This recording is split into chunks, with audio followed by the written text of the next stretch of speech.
You rarely question the word I. It feels immediate, obvious, unquestionable. You say, I think, I choose, I am aware, and the sentence feels complete. But before any thought arises, before any choice is named, something is already present. Awareness is already there. The question is not whether you are aware, but what this awareness belongs to. Ibn Arabi begins precisely here, not with belief, but with examination. He asks whether the I you assume to be the center of experience is truly an origin, or whether it is an appearance within something more fundamental. When you say, I know, is the knower an independent entity, or is knowing simply happening? The Quran offers a subtle but decisive premise when it states, I breathed into him of my spirit. Quran 15:29. This is not a metaphor about dignity or honor. It is an ontological claim. Awareness, life, and knowing are not generated from the human form itself. They are breathed into it. That means consciousness is received, not produced. If awareness is breathed in, it is not self-originating. If it is not self-originating, then the I that claims ownership over it is already secondary. You begin to sense a quiet instability beneath your certainty. The self feels continuous, yet its most essential quality, awareness, was never authored by it. So the inquiry begins without emotion or drama. It begins with logic. If awareness is given, then what exactly is the giver, and what exactly is the receiver? And more importantly, where in direct experience do you locate the boundary between them? Ibn Arabi did not arrive at these questions in isolation. He lived in 12th century Andalusia, a world saturated with theology, philosophy, jurisprudence, and mystical speculation. Knowledge was abundant, debated, categorized, defended. Every discipline claimed authority over truth. Yet Ibn Arabi noticed something that others overlooked. Each system of knowledge, no matter how refined, still depended on a knowing subject. Theology assumed a theologian. Philosophy assumed a thinker. Mysticism assumed a seeker. But none adequately explained the source of the knowledge itself.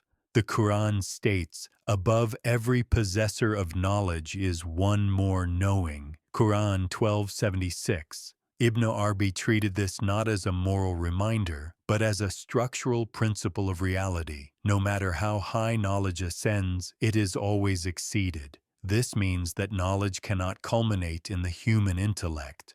It must culminate beyond it. In this environment, Ibn Arabi's concern was not to reject reason, but to follow it to its limit. When knowledge reaches its limit, the knower itself becomes questionable. Who is the one claiming understanding? What gives that one the capacity to know it all? You begin to see that Ibn Arabi's project is not mystical excess. It is intellectual consistency. If every level of knowledge is surpassed, then the final reference point cannot be the human self. It must be something that does not itself require explanation. This realization quietly shifts the inquiry. The question is no longer, what can I know? But who is it that knows through me? You speak in the language of ownership constantly. My thoughts, my feelings, my body, my life. The grammar feels natural, but grammar is not proof. Ibn Arabi asks whether possession is real or merely assumed. A thought appears. You did not decide its exact content before it arose. An emotion follows. You did not author its intensity. Even the body functions without consultation, yet afterward the mind claims ownership. This is mine. Ibn Arabi challenges this claim with a simple question. What qualifies the self as an owner? The Quran provides a decisive criterion. Everything is perishing except his face. Quran 28:88. This verse is not about future destruction. It is about ontological dependence. Anything that does not possess permanence does not possess independent being, and what is owned must, by definition, be stable enough to be owned. If thoughts vanish, if sensations change, if identity itself shifts over time, then ownership becomes incoherent. You cannot own what does not endure. More importantly, you cannot own what you did not originate. You begin to notice that the sense of mine is added after the fact. Experience happens first. Ownership is claimed second. This suggests that the self is not the source of experience, but an interpreter of it. Ibn Arabi does not deny that experiences occur. He denies that they belong to an autonomous self. The illusion is subtle. It does not feel false because it is functional. But functionality is not truth. So the question sharpens. If nothing that appears can be owned, and if everything that appears is perishing, then what exactly is the me that claims possession? One reason the self feels central is because the real is imagined as distant. God is thought of as elsewhere, beyond, removed. Ibn Arabi dismantles this assumption carefully, not emotionally. The Quran states, "We are nearer to him than his jugular vein." Quran 50:16. Nearness here is not spatial. It does not describe location. It describes ontological intimacy. Whatever you are aware of, the awareness itself is already closer than any object of awareness. If awareness were distant from the real, you would have to travel toward it. But awareness is immediate. It does not arrive. It does not depart. It is present before effort begins. Ibn Arabi argues that distance is created conceptually, not existentially. The self imagines separation because it identifies with form. When identity is attached to the body, the real appears other. But when attention shifts to awareness itself, the assumption of distance collapses. You begin to see that nearness is not achieved through practice alone. It is recognized through understanding. The real is not encountered at the end of a path. It is what makes the path and the walker possible. This reframes seeking entirely. If the real is already nearer than any concept you hold of yourself, then seeking is not movement toward God. It is movement away from misidentification. So the question becomes unavoidable. If nearness is already the case, what exactly has been standing in the way? At this point, the inquiry turns inward, not emotionally, but structurally. What is consciousness doing? It knows. But what does it know, and how? The Quran states, "We will show them our signs on the horizons and within themselves." Quran 41:53. Ibn Arabi reads this as a statement about recognition, not evidence.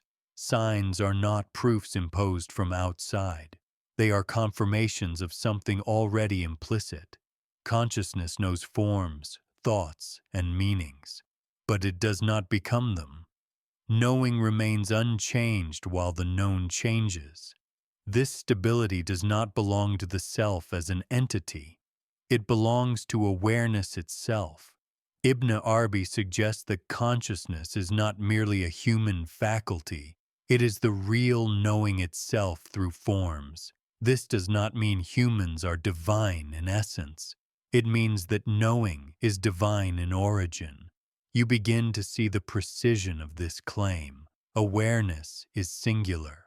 Objects of awareness are multiple. The multiplicity does not divide awareness. It only diversifies what appears within it. This explains why certainty about the self weakens under examination. The self is one of the knowns, not the knower. Personality, memory, and identity are observed. Awareness itself is not. The mirror analogy is often misunderstood, but stripped of imagery, it is simple. Knowing reflects without possessing. Consciousness does not create reality, it reveals it. So the question remains unresolved. If awareness is not personal, why does it feel so intimately like you? As understanding deepens, the role of the seeker becomes unstable. Seeking assumes separation. It assumes an individual moving toward truth. Ibn Arabi questions this structure at its root. The Quran states, "Indeed, we belong to God, and to Him we return." Quran 2:156. Belonging precedes returning. This is not about death alone, it is about identity. You belong before you move. You return because you never truly left. When this is understood, seeking changes character. It becomes less about acquisition and more about relinquishment. The self does not disappear physically. Its claim to centrality dissolves intellectually. Ibn Arabi describes realization as knowledge turning back on the knower. When awareness recognizes that it is not owned by the self loses its authority without being destroyed. It continues to function, but it no longer claims sovereignty. You notice that this disappearance is not dramatic. There is no event. There is clarity. The seeker is revealed as a conceptual role, not an ontological necessity. This explains why effort alone cannot produce realization. Effort reinforces the idea of an independent doer. Understanding, by contrast, loosens that assumption. So the inquiry arrives at a delicate threshold. If the seeker dissolves through understanding, who remains to claim realization? At the end of this inquiry, nothing new is added, something is removed. The assumption of ownership, separation, and centrality no longer holds. The Quran states, "He is the first and the last, the manifest and the hidden." Quran 57:3. Ibn Arabi treats this as a comprehensive statement of reality. Nothing stands outside it, not the world, not the self, not awareness. Multiplicity remains, but without fragmentation. Forms appear, but without independence. Awareness knows, but without claiming. The unity is not imagined, it is understood. This is not silence as absence, it is stillness as coherence. Questions no longer demand answers because their false premises have been exposed. The self is seen as a function, not a foundation. Awareness remains, not as yours, but as what has always been present. Nothing dramatic concludes this realization. There is no final statement, no closure. Only the recognition that what you thought you were has never been separate from what is.